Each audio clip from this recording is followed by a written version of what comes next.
Bismillahirrahmanirrahim. Assalamualaikum warahmatullahi wabarakatuh. Saya Agus Abillah, calon guru penggerak angkatan 10 dari SDN Mengker, Kecamatan Jonggol, Kabupaten Bogor. Pada kesempatan kali ini saya akan mewawancarai Bapak Kepala Sekolah saya, Pak Sadi Junaidi. Perkenalkan, beliau juga kebetulan adalah seorang guru penggerak pada angkatan berapa ya Pak? Angkatan 7. Jadi kebetulan sekali saya mendapatkan mentor yang tepat karena kepala sekolah saya juga adalah seorang guru penggerak.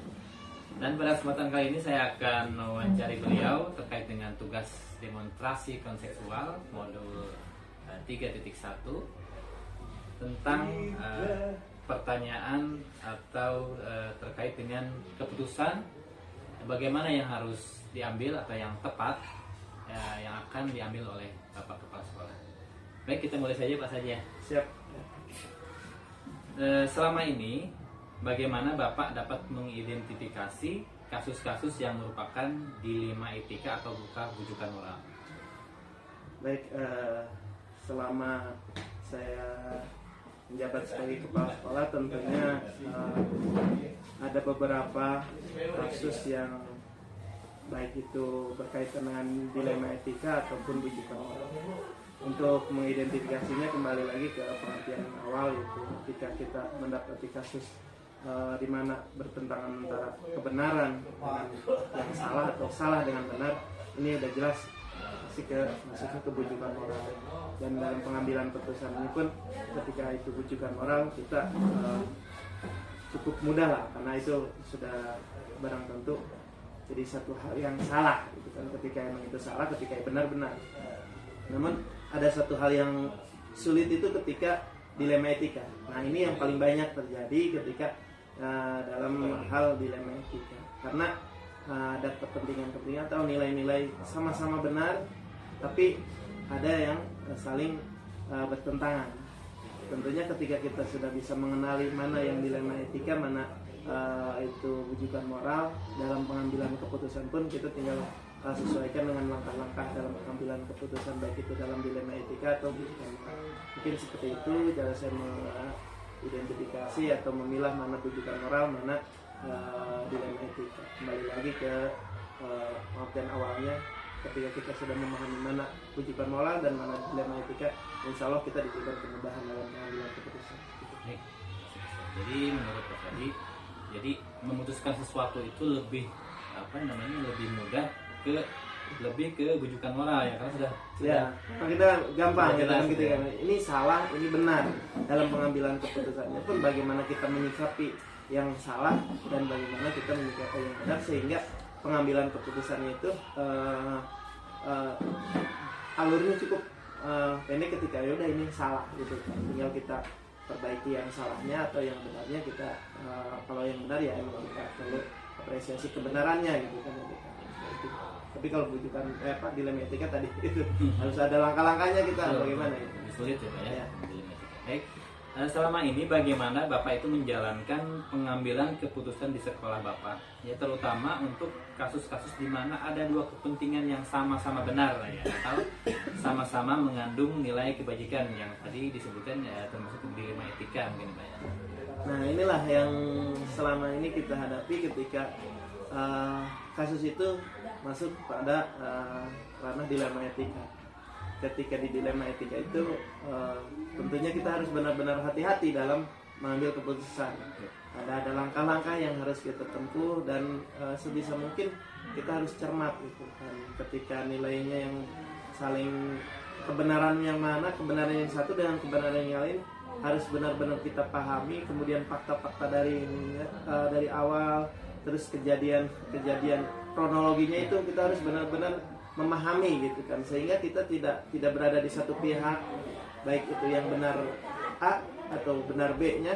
Nah, jadi kita harus benar-benar objektif dan bisa senetral mungkin atau sebijak mungkin ketika kasus ini terjadi pada dua, atau misalkan antara guru satu dengan guru lain, atau misalkan sama-sama di satu orang tapi kaitannya dengan kebijakan. Itu kita harus benar-benar bisa memberikan pengertian, memberikan pemahaman terhadap yang terlibat pada kasus tersebut, sehingga apa yang menjadi keputusan itu benar-benar bisa diterima ketika itu dua pihak, ya kedua belah pihak gitu. Dan ketika itu emang bertentangannya dengan lembaga atau sekolah, ya saya sebagai kepala sekolah pun bisa memberikan penjelasan gitu kan, dengan penyelesaian masalah itu tanpa adanya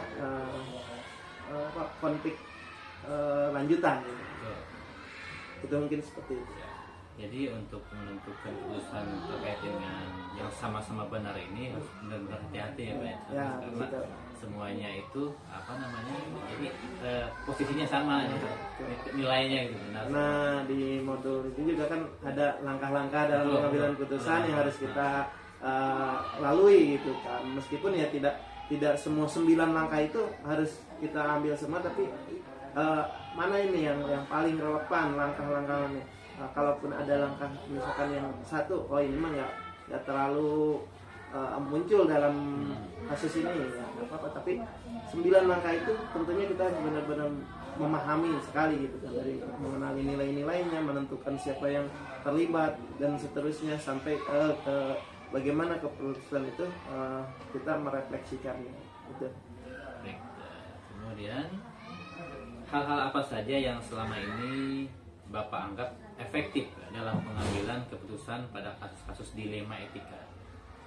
Tentunya ketika kita menghadapi kasus dilema etika karena terjadi antara nilai kebenaran dengan nilai kebenaran yang lainnya, kita harus benar-benar menjalin komunikasi yang intens gitu. Dan dalam pengambilan keputusan pada kasus dilema etika ini tentunya tidak bisa serta-merta kita memutuskan langsung gitu kan. Perlu adanya waktu untuk benar-benar kita menelaah atau kita mencermati gitu kan. Dari tadi ketika kita harus mengenali kronologinya dulu, mengetahui kronologi seperti apa. Jadi ketika terjadi dua belah pihak itu tidak langsung kita menerima informasi dari satu pihak kita memutuskan, tidak seperti itu. Jadi tetap dari kedua belah pihak kita tampung, kita tetap komunikasikan sampai nanti kita adakan mediasi atau misalkan ketika itu untuk pengambilan keputusannya pun benar-benar bisa diterima oleh kedua belah pihak itu. Kemudian apakah Bapak memiliki sebuah tata kelola atau jadwal tertentu ya dalam sebuah penyelesaian kasus dilema etika? Apakah langsung menyelesaikan di tempat atau memiliki sebuah jadwal untuk menyelesaikannya, bentuknya atau prosedur seperti apa yang Anda jalankan? Kalau untuk prosedur tentunya kita dalam suatu lembaga itu ada prosedur yang harus kita tempuh. Tapi kalau untuk jadwal tersendiri kita menentukan kalau untuk penyelesaian ini harus sekian hari, itu tidak. Yang jelas ketika emang itu dilema etika, tentunya kita perlu waktu itu untuk benar-benar bisa melihat seobjektif mungkin terhadap kasus itu gitu kan. Tapi kalau misalkan emang kasusnya itu tadi bujukan moral, ini kan lebih mudah gitu kan. Mungkin ketika kita secara sepintas kita mendengarkan informasi ini, oh ini benar, ini salah, itu kan gampang itu kan. Mungkin tinggal kita koordinasi, tidak lama kita bisa memutuskan. Tapi kalau dilema etika kita benar-benar harus pihak satu kita harus gali informasinya, keterangannya, pihak yang kedua juga harus kita mintai keterangan dan seterusnya. Setelah kedua belah pihak kita mintai keterangan dan kita pun menilai secara objektif dari kelembagaan bagaimana keputusan yang harus kita ambil, sehingga kita harus membutuhkan waktu, ada tenggang waktu lah, paling 1 hari atau meskipun itu tidak ditentukan ini harus 1 minggu dan sebagainya, tidak terlalu kaku seperti itu gitu. Intinya kita komunikasi sehingga keputusan itu bisa kita ambil tanpa harus menimbulkan konflik yang baru gitu. Jadi semacam dikonfrontir dulu Ya, dipertemukan dulu ya kedua belah. Mediasi. Kemudian adakah seseorang atau faktor-faktor apa yang selama ini mempermudah atau membantu Bapak dalam pengambilan keputusan dalam kasus dilema etika? Kalau untuk seseorang yang misalkan secara spesifik bisa membantu itu sebetulnya tidak ada. Tapi tentunya ketika dalam kasus-kasus tertentu, tentunya kita akan berkomunikasi dengan siapa orang yang tentunya lebih memahami pada kasus itu. Nah, tentunya kita mencari atau perlu mentor, ya kita cari mentornya, atau misalkan kita minta keterangan. Ya kalau di sekolah tentunya semua guru itu menjadi satu bagian yang tidak bisa kita lupakan atau tidak bisa kita abaikan. Semua guru bisa membantu kita dalam mengambil keputusan. Tentunya ketika satu saran, dua saran mungkin, dan semua masukan dari setiap guru-guru itu akan lebih membuat kita lebih objektif dalam mengambil keputusan. Tentunya guru di sini bisa menjadi satu partner atau misalkan untuk kita berkomunikasi, kolaborasi, sehingga keputusan yang kita ambil itu bisa tepat. Jadi perlu semacam model juga ya. Kemudian yang terakhir ya Pak Tadi, dari semua hal yang telah disampaikan, pembelajaran apa yang dapat Bapak petik dari pengalaman Bapak dalam mengambil keputusan dilema etika? Dalam dilema etika tadi tentunya beberapa hal yang bisa kita ambil. Tentunya kita harus benar-benar memahami dari pengertiannya dulu, dilema etika itu seperti apa. Ketika kita sudah memahami dilema etika itu apa sih, mungkin kita akan mempunyai gambaran. Dan karena kita sama-sama, mungkin saya meskipun sudah begitu lama berbulan-bulan mengikuti kegiatan guru penggerak, tentunya ada langkah-langkah dalam pengambilan keputusan terkait dilema etika yang harus kita ambil atau kita perhatikan langkahnya seperti apa, kemudian alurnya seperti apa, dan mengenali juga ketika dilema etika yang terjadi itu apakah kelompok dengan kelompok, atau rasa keadilan dengan rasa kasihan, kemudian kebenaran lawan kesetiaan, atau misalkan jangka pendek dengan jangka panjang. Tentunya itu harus benar-benar kita kaji gitu kan, sehingga keputusan itu benar-benar objektif. Mungkin itu saja pelajaran-pelajaran yang bisa kita ambil. Mudah-mudahan kedepannya Pak Agus juga selaku CGP bisa mengimplementasikan kelak ketika karena dengan mengikuti kegiatan guru penggerak ini kemudian akan ada konsekuensi yang mungkin ya salah satunya Pak Agus nanti ke depannya akan jadi kepala sekolah, sehingga akan berguna sekali modul 3.1 ini. Mudah-mudahan Pak Agus bisa menyelesaikan kegiatan guru penggerak ini lancar sesuai jadwal dan bisa berkarir lebih tinggi lagi gitu harapan. Baik, demikian tadi saya telah melakukan wawancara dengan Bapak Kepala Sekolah saya, Kepala Sekolah SDN Mangker, Kecamatan Jombor, Kabupaten Bogor.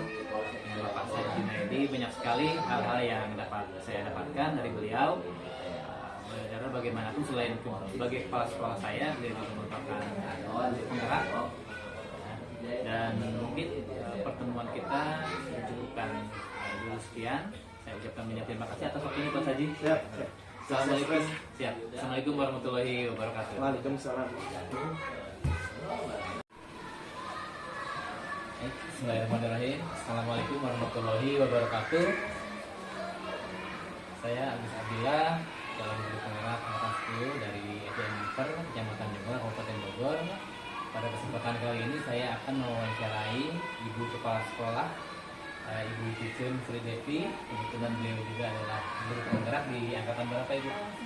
Angkatan 9. Dan kali ini saya akan mewawancari Ibu Cucun dalam rangka untuk pemenuhan tugas demonstrasi kontekstual dalam modul 3.1. Baik, apa kabarnya Ibu? Alhamdulillah. Mohon maaf. Alhamdulillah. Baik Bu, mohon maaf mengganggu waktunya sela-sela kesibukannya sebagai kepala sekolah. Saya akan mulai saja Ibu ya. Yang pertama yang saya akan tanyakan yaitu selama ini bagaimana Ibu dapat mengidentifikasi kasus-kasus yang merupakan dilema etika ataupun wujudan moral? Istilahnya kita harus tahu dulu ya kasus itu termasuk ke dalam dilema etika ataupun rujukan moral. Dan kita tahu bahwa dilema etika itu merupakan kasus yang benar dengan benar, kemudian rujukan moral adalah benar dan salah. Ya. Kemudian bagaimana saya bisa mengidentifikasinya? Ya, kita lihat dari permasalahannya itu sendiri, kemudian apakah kasus itu memang antara benar dengan benar atau benar dengan salah. Ya, kalau memang dengan benar dengan benar berarti termasuk ke dalam dilema etika. Ya, seperti itu. Baru setelah ketahuan kasusnya termasuk ke sana, ya bagaimana kita mengambil keputusannya atau menyelesaikan masalahnya. Yang pasti ya kita harus identifikasi masalahnya itu akarnya itu seperti apa. Kemudian lalu ketika kita sudah tahu permasalahannya, yang terlibat siapa saja. Kemudian setelah yang terlibat, bagaimana solusinya gitu kan ke depannya supaya memang masalah ini benar-benar selesai gitu kan. Karena memang kasusnya antara benar dengan benar itu kalau untuk rujukan dilema etika ya. Namun ketika ada kasus rujukan moral, nah kita ini dihadapkan dengan sesuatu yang sulit memang ya Pak ya, karena memang ada benar dengan salah gitu kan. Nah ketika seperti itu kadang kita bercampur ada rasa kasihan, ada rasa kasih sayang seperti itu. Nah itu memang yang paling sulit gitu selama ini. Tapi tetap kita harus mengambil keputusan ya dari berbagai segi. Penyelesaiannya itu dari berbagai segi, tidak bisa kita memutuskan. Saya sendiri misalkan dalam mengambil keputusan selama ini di sekolah saya tidak pernah mengambil keputusan sendiri ya. Tapi dengan masukan dari teman-teman guru yang lain. Jadi sebelumnya mungkin menganalisis dulu ya kasus seperti apa, kemudian mencari akar permasalahannya seperti apa. Betul, iya. Selanjutnya, selama ini bagaimana Ibu menjalankan pengambilan keputusan di sekolah Ibu, terutama untuk kasus-kasus di mana ada dua kepentingan yang sama-sama benar atau sama-sama mengandung nilai kebajikan? Kebajikan, ya. Saya biasanya lebih memilih yang kejam saja. Ya, yang memang yang lebih dibutuhkan gitu kan. Contohnya kemarin saya pernah ya mengalami kasus dilema etika itu ketika saya harus mempunyai sekolah hanya mempunyai satu perangkat laptop dan kemudian tidak mungkin dong antara dapodik dengan operator bus itu saya pisahkan karena memang perangkat hanya ada satu kan di sekolah. Nah ketika seperti itu saya harus mengambil keputusan bahwa operator itu harus satu, tidak bisa dua karena perangkat hanya satu. Makanya saya berinisiatif untuk menyatukan operator itu satu orang karena memang darurat dengan perangkat yang satu itu ya. Akhirnya saya mengambil keputusan setelah walaupun memang berat juga sih gitu kan, harus istilahnya yang satu memang harus saya off-kan gitu ya. Tapi ketika alasan dengan alasan juga kan kita pembenaran kita juga akhirnya ngerti juga gitu. Akhirnya kayak itu jadi satu yang kedua. Jadi merupakan cukup sulit keputusannya ya, ya, betul, ya. Sama-sama pentingnya gitu. Betul ya. Berikutnya Ibu, langkah-langkah atau prosedur seperti apa yang biasa Ibu lakukan selama ini memutuskan sebuah keputusan ya?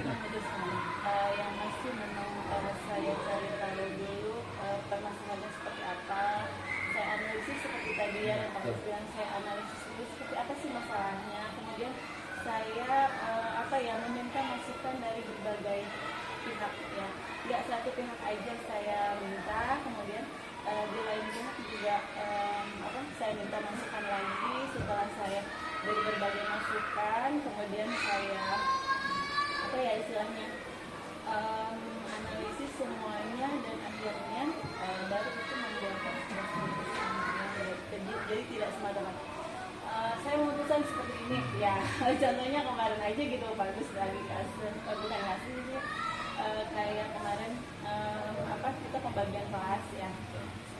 Pertama sih Bu, kalau pembagian kelas gimana kalau dibagi aja gitu, boleh aja kan seperti itu gitu kan, nanti kita lihat saja biar saya yang memutuskan ya. Ternyata setelah saya memutuskan untuk pembagian kelas itu ada guru yang tidak siap dengan itu ya. akhirnya apa ya silahkan sekarang kalau begitu ya udah silahkan gitu kan. Maunya seperti apa gitu kan. Kalau memang benar-benar bisa diterima gitu oleh semua ya udah kita ambil keputusan itu ya seperti itu. Jadi kebersamaannya itu ya berdasarkan pemusyawarah. Saya nggak semata-mata memutuskan sendiri. Nah, jadi keputusan itu menurut ibu adalah harus dimusyawarahkan terlebih dahulu. Betul, iya. Dan selanjutnya ibu kemudian hal-hal apa saja yang selama ini menjadi tantangan ibu dalam mengambil keputusan? Ya begitu, ketika yang tadi itu yang permasalahan operator itu ya, di sisi lain saya bisa saja istilahnya apa ya memutus rezeki seseorang di bagian itu ya, tapi mau gimana lagi gitu kan, karena memang dia harus diputuskan dan memang karena memang kekurangan kita itu ketika perangkat cuma satu nggak mungkin kan dipakai untuk 2 orang gitu kan, ketika ini butuh dan udah itu sulit memang sangat sulit seperti itu. Selanjutnya ibu ya, apakah ibu memiliki sebuah jadwal tertentu ya dalam sebuah penyelesaian kasus untuk dilema etika? Terus apakah ibu langsung menyelesaikan di tempat ataukah memiliki sebuah jadwal untuk penyelesaiannya? Fleksibel sih kalau saya ya. Kalau bilang jadwal sih enggak ini gitu kan, cuman ada 3 waktu memang ya. Ketika hari ini mungkin ada masalah ya, hari ini saya identifikasi dulu, saya analisis semua permasalahan. Bisa jadi kalau memang perlu waktu kita untuk menganalisisnya lebih lama, ya bisa jadi bukan hari ini gitu kan, hari esok atau mungkin lusa gitu kan, tergantung dari permasalahan itu sendiri. Kalau memang bisa diputuskan hari ini masalah bisa diselesaikan, saya selesaikan gitu kan. Tapi kalau memang tidak bisa hari ini, perlu pembuktian atau apa gitu kan, kita nggak bisa satu hari ya, nggak bisa satu waktu itu gitu kan, perlu beberapa hari atau beberapa waktu seperti itu. Jadi fleksibel aja kalau saya ya. Sesuaikan dengan kondisi ya. Iya, kondisi masalahnya seperti apa ya. Selanjutnya Bu, adakah seseorang atau faktor-faktor yang selama ini mempermudah ibu dalam membantu untuk pengambilan keputusan? Alhamdulillah selalu ada. Selalu ada itu? Ya, selalu ada, baik itu dari sekolah ataupun dari keluarga. Alhamdulillah gitu kan. Kebetulan memang suami satu profesi, kadang kita saling sharing gitu di rumah aja enak seperti ya, ini ya, jadi enak berbagi ya. Alhamdulillah dari pihak guru juga gitu kan, ada yang saya minta masukan gitu kan, kalau memang dia lebih lama di sini, jadi lebih tahu situasi di sini gitu kan. Saya kan baru ya kayak di sini, jadi lebih paham situasi di sini, ya udah saya ajak untuk berdiskusi bermusyawarah bersama gitu ya. Yang terakhir Ibu ya? Ya. Dari semua hal yang telah disampaikan, kemudian pembelajaran apa yang dapat Ibu petik dari pengalaman Ibu dalam pengambilan keputusan dilema etika? Ya, pengambilan keputusan yaitu yang paling pertama harus kita inginkan tentang bagaimana menyelesaikan masalah itu harus dengan musyawarah. Kalau menurut saya, ketika kita bermusyawarah maka mufakat akan kita capai, dan dalam pengambilan keputusan itu tidak kok sendiri, tapi kita perlu masukan dari orang lain juga gitu kan. Seperti itu. Baik Ibu, mungkin sekian dari saya wawancaranya. Banyak sekali hal-hal yang sangat bermanfaat untuk saya, masukan-masukan dari Ibu terkait dengan apa yang saya tanyakan tadi. Sekali lagi saya mohon terima kasih ya, Mbak Ibu atas telah maaf saya juga. Sama saya gitulah mengganggu ke Ibu. Iya, nggak apa-apa. Baik, terima kasih. Sekian. Assalamualaikum warahmatullahi wabarakatuh. Terima kasih. Assalamualaikum warahmatullahi wabarakatuh. Saya Agus Abdillah. Saya adalah calon guru penggerak angkatan 10 yang berasal dari SDN Mengker, Kecamatan Jonggol, Kabupaten Bogor. Pada kesempatan kali ini saya akan mewawancarai Ibu Kepala Sekolah dengan Ibu Juna. Sehat Ibu? Alhamdulillah sehat. Ibu Juna ini adalah seorang kepala sekolah. Kebetulan beliau menjabat di 2 sekolah sekaligus, yaitu di SDN Sukamana 01 dan Sukamana 02. Luar biasa ya kesibukannya Bu. Dan kegiatan wawancara ini saya laksanakan untuk pemenuhan tugas demonstrasi kontekstual untuk modul 3.1. Kita mulai ya Bu ya. selama ini bagaimana Ibu dapat mengidentifikasi kasus-kasus yang merupakan dilema etika atau kebujukan moral? Untuk mengidentifikasinya, saya itu merujuk pada kasus yang banyak kebermanfaatannya. Misalnya saja ketika ada masalah, ada kasus, nah itu saya lihat kalau kasus tersebut pertimbangan antara kasus dan akan yang disampaikan sama-sama kebermanfaatannya sama, nah itu maka saya identifikasi itu sebagai kasus dilematika etika seperti itu. Baik. Kemudian berikutnya, selama ini bagaimana Ibu menjalankan pengambilan keputusan di sekolah Ibu, terutama untuk kasus-kasus ya di mana ada dua kepentingan yang sama-sama benar ya? Bagaimana ya? Nah, untuk seperti itu biasanya saya langsung kepada kasus tersebut saya akan mencoba untuk dimusyawarahkan.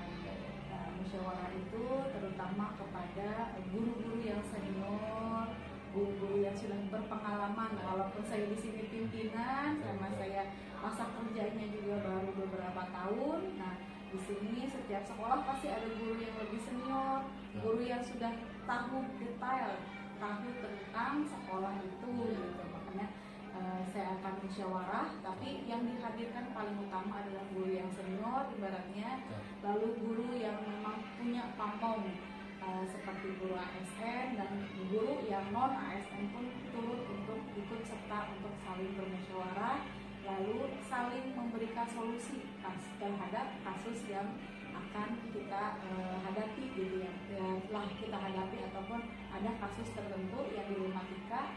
Jadi kita bisa saling musyawarah dan bisa mencapai apa yang harus kita perbuat untuk kasus tersebut. Jadi Ibu dalam memutuskan ketika ada keputusan yang dinilai sama-sama benarnya, berarti diperlukan sebuah musyawarah mungkin. Iya, Seperti betul. itu. Selanjutnya, langkah-langkah atau prosedur seperti apa yang biasa Ibu lakukan selama ini? Langkah-langkahnya yang tadi sudah disebutkan di awal ya, nah itu saya mencoba untuk saling terbuka juga gitu, saling terbuka bahwa kasus tersebut itu tidak bisa saya kalaupun kasus tersebut bersifat intern, tetap saja saya harus memberikan solusinya atau memberikan untuk masalah tersebut saya harus terbuka agar jadikan pembelajaran bagi saya pribadi dan bagi untuk guru yang lain. Langkah-langkahnya tadi ya disebutin, misalkan diadakan musyawarah, guru yang paling senior harus dihadirkan, guru pamong yang ASN, dan serta guru-guru honor yang lainnya juga. Jadi melibatkan semua unsur ya Iya, yang ada di iya. sekolah itu. Betul. Gitu ya. Berikutnya Ibu, hal-hal apa saja yang selama ini yang merupakan sebuah tantangan bagi Ibu dalam pengambilan keputusan? Tantangannya apa saja? Tantangannya banyak sekali ya. Kadang suka begini, ketika kita sudah mengambil keputusan, oh itu solusi yang terbaik dari segala hal, ketika menjalankannya ada saja nanti gitu kan. Jadi ketika kita sudah mendapat solusi dan ada saja tantangannya, nah kita harus berani untuk mengambil resiko ketika keputusan kita itu yang diambil seperti itu. Jadi ya kita harus berani mengambil resiko terhadap keputusan yang kita ambil, dan itu harus berpegang teguh pada pedoman hasil musyawarah itu. Jadi bagaimanapun tetap sebuah keputusan itu harus diputuskan ya Bu ya, Iya, betul. sebagai seorang pemimpin gitu ya. Selanjutnya, apakah Ibu memiliki sebuah jadwal tertentu dalam sebuah penyelesaian kasus dilema etika? Saya memiliki jadwal itu saya pertama, kalau dilematika itu kondisional ya sebenarnya ya. Tapi khawatirnya dilema etika itu tidak tersampaikan, ada dewan guru ataupun ada lingkungan yang mungkin tidak ada waktunya. Nah, maka saya berikan jadwal minimal ketika setelah rapat rutin kita kepala sekolah, saya kan menyampaikan apa yang saya dapat dari rapat rutin dari K3S. Nah, pada saat momen itulah saya bertanya kepada dewan guru ada yang disampaikan atau tidak. Nah, seperti itu. Kalau tidak diberikan jadwal, ya mereka memberitahu saya ketika kasus tersebut sudah meluas seperti Ya. itu. Nah, makanya kasusnya mungkin belum secara luas, masih bisa kita tangani, masih kecil.